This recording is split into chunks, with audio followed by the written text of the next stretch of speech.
Share screen.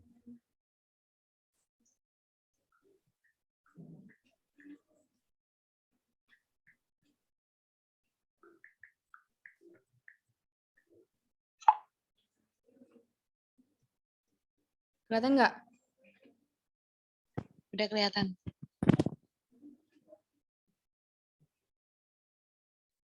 Halo. Assalamualaikum warahmatullahi wabarakatuh. Shalom, Om Swastiastu, Namo Buddhaya, Salam Kebajikan. Kami dari kelompok 7, kelas Ilkom C, ingin menjelaskan terkait dengan materi nilai-nilai universal agama. Kelompok anggotanya itu ada Sirafina Ibrahim, Khalisa Nur Ramadania, Zafira Almira Yumna, dan Ulfiana Nur Maskila. Nilai universal adalah nilai yang bersifat umum dan sering dikaitkan dengan agama. Perbedaan antara agama memang kerap dijadikan alasan untuk bertindak intoleran. Padahal semua agama pasti mengajarkan nilai-nilai universal. Dan semua agama juga pasti akan mengajarkan nilai cinta kasih dan persaudaraan dan saling menghargai satu sama lain. Agama ada banyak dan cukup beragam, seperti yang diketahui bahwa agama di dunia ini tidak hanya satu, tetapi ada berbagai macam agama. Tuhan menciptakan berbagai agama yang bisa dipeluk oleh setiap kaumnya.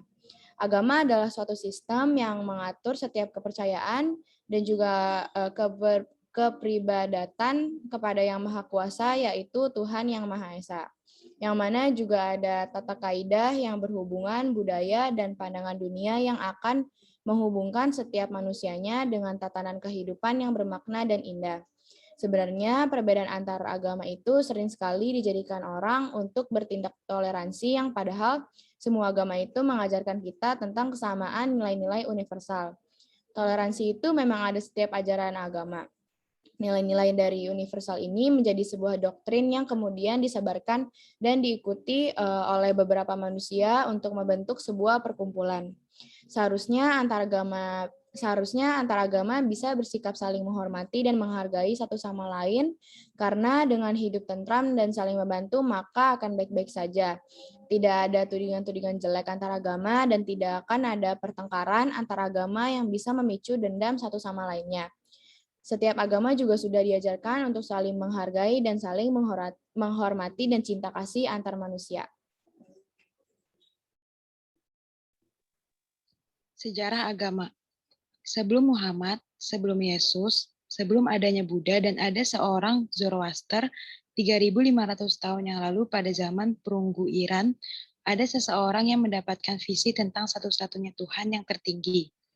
Lalu selang 1.000 tahun kemudian, Zoroastrianisme yang merupakan agama monoteistik besar pertama di dunia ini menjadi kepercayaan resmi Kekaisaran Persia yang perkasa. Kuil-kuil apinya yang dihadiri oleh jutaan umat, 1.000 tahun setelahnya kekaisaran runtuh, dan para pengikutnya dipaksa dan dimualafkan ke agama baru yaitu Islam. Lalu 1.500 tahun kemudian, Zoroastrianisme adalah kepercayaan yang sekarat dan jumlah para penyembah api kudusnya telah menjadi titik paling minim. Kita menerima keyakinan begitu saja bahwa agama dilahirkan, tumbuh, dan mati. Tetapi anehnya adalah kita juga mengabaikan kenyataan tersebut. Ketika seseorang mencoba untuk memulai agama baru, maka dia disebut sebagai aliran sesat. Maka kita mengakui satu sama lain bahwa kita memperlakukan ajaran dan tradisinya sebagai suatu yang abadi dan sakral. Ketika semua agama sudah mati dan menjadi mitos, klaimnya atas kebenaran suci berakhir. Bahkan agama-agama besar masa kini sebenarnya telah melewati tahapan evolusi sepanjang sejarah yang kita lihat mengenai agama. Alasan mengapa kita harus percaya dikarenakan satu jawaban yang cukup terkenal dari Voltaire yang merupakan seorang filsuf dari Prancis abad ke-18 dan menuliskan, jika Tuhan tidak ada, maka sangat perlu untuk menciptakannya. Karena beliau adalah kritikus yang sangat tajam dalam organisasi agama. Ucapannya ini sering dikutip dengan sinis.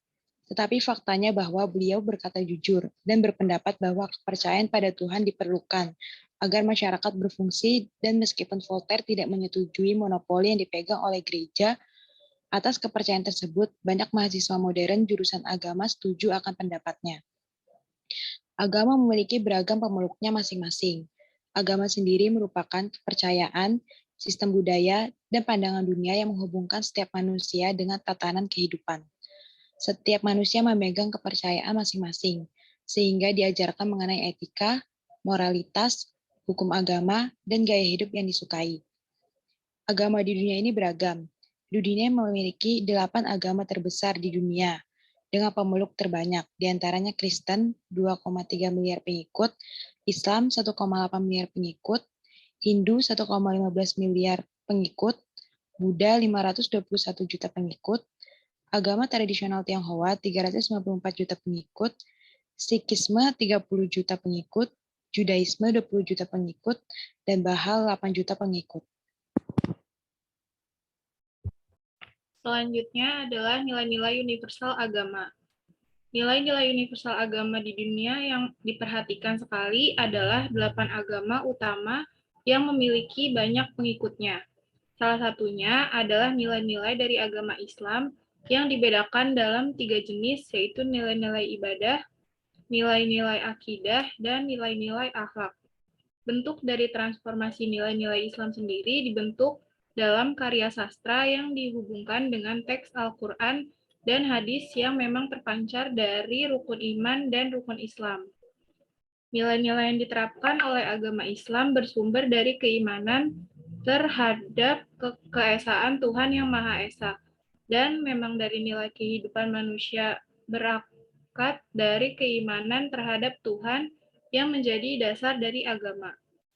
Pada hakikatnya adalah kumpulan dari prinsip-prinsip dari kehidupan dan ajaran tentang bagaimana manusia yang seharusnya menjalankan kehidupan di dunia ini dengan prinsip terkait membentuk satu kesatuan yang utuh, tidak dapat dipisah-pisahkan begitu saja.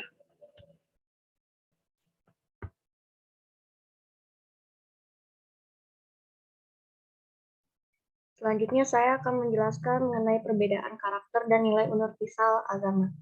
Karakter khusus untuk nilai universal sendiri salah satunya adalah Islam, yang mana Islam sebagai agama kemanusiaan, Islam diturunkan untuk memanusiakan manusia yang lain selain dirinya.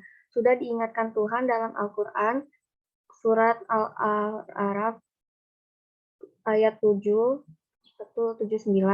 Sila kedua dari Pancasila, kemanusiaan yang adil dan beradab, sungguh dekat dengan ajaran Al-Quran dan tentu saja dengan agama-agama lainnya yang ada di Indonesia. Tuntutan dari sila kedua ini merupakan ciri khas yang ada di Indonesia dan belum yang ada di dunia. Seperti yang diketahui bahwa di Indonesia merupakan salah satu negara yang memiliki umat atau pengikut Islam yang paling banyak, dan itu paling mayoritas dibandingkan di negara lainnya, yang mayoritasnya adalah pengikut Kristen. Agama di dunia ini harus bisa saling toleransi, cinta kasih, dan harus saling menghargai satu sama lainnya. Agama memiliki beragam pemeluknya masing-masing. Agama sendiri merupakan kepercayaan, sistem budaya, dan pandangan dunia yang menghubungkan setiap manusia dengan tatanan kehidupan. Setiap manusia memegang kepercayaan masing-masing, sehingga diajarkan mengenai etika, moralitas, hukum agama, dan gaya hidup yang disukai, tetapi tidak untuk saling menyerang satu sama lain.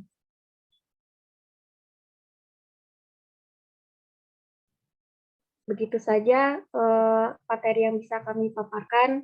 Terima kasih. Wassalamualaikum warahmatullahi wabarakatuh.